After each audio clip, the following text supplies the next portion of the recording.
they meet as strangers and their relationship develops. So the nice thing is that as we became closer as friends, the scenes were kind of developing in that way anyway.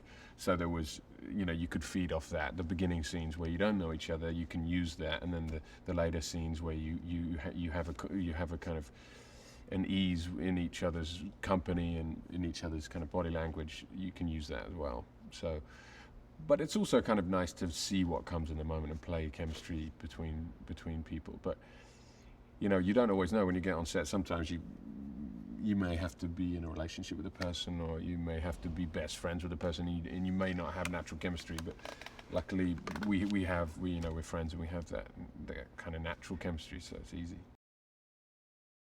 Before really fits in the world, he falls in love with Tris, but he also is this kind of mysterious character who you don't really know where he's coming from at the time, or whose side he's on exactly, or where he fits in the world. But as the movie goes on and the story progresses, you begin to understand him and understand his demons and his kind of objectives in the story.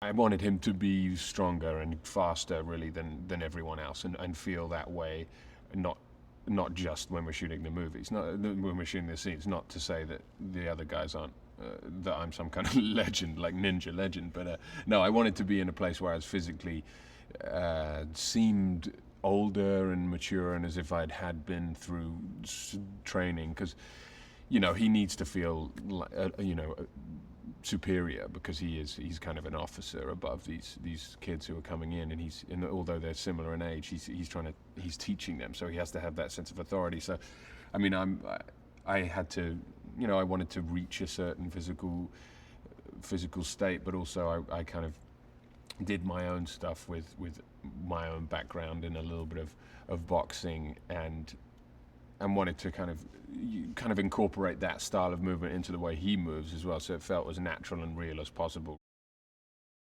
Yeah, what it is to be Divergent. I mean, at the beginning, you don't really know why it's such a, it's such a problem, or it's such a dangerous position to be in. Tris is trying to discover that herself. The concept, I suppose, is the world has reached a point where these people live within their factions, so they have to adhere to a certain way of thinking. So in a way, there's kind of crossovers with the concept of a totalitarian regime, where people kind of, if they step outside the boundaries of normality, or the propaganda, or the kind of the main core values of the system, they're seen as different or divergent, or they're diverging from the norm and thus are dangerous. I suppose that's probably Veronica's concept in its essence. But then what happens here is Divergent represents someone who can deviate from the norm and also can subvert the system, I suppose. So that's why it's dangerous, but you don't really know in what full context the danger comes from, but you start to discover why, and it's because they're basically trying to curb people's thinking and curb their behavior to one way, essentially. Dauntless is the faction of bravery and protection and helping people who can't help themselves, and I think they're key because, I mean, in the story they kind of act like the military wing of the social hierarchy,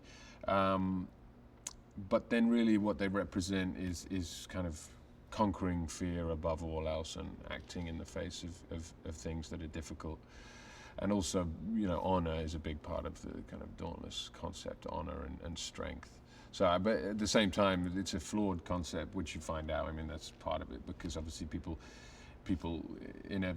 because that's such an inherent part of the faction, they kind of take that above all else in some cases, resulting in bad consequences. The film, if I were to sum it up, really would be about choice. It's about how you choose your own destiny, really, and how that affects your life, and whether you can be one thing, or whether in fact we're all a mixture of kind of the good and the bad. And it's also a story about kind of becoming an adult, a woman in Shay's case, and a man, and in Four and all the other characters' cases, and how they deal with pain and fear, and death, and then also on top of that, it's a love story.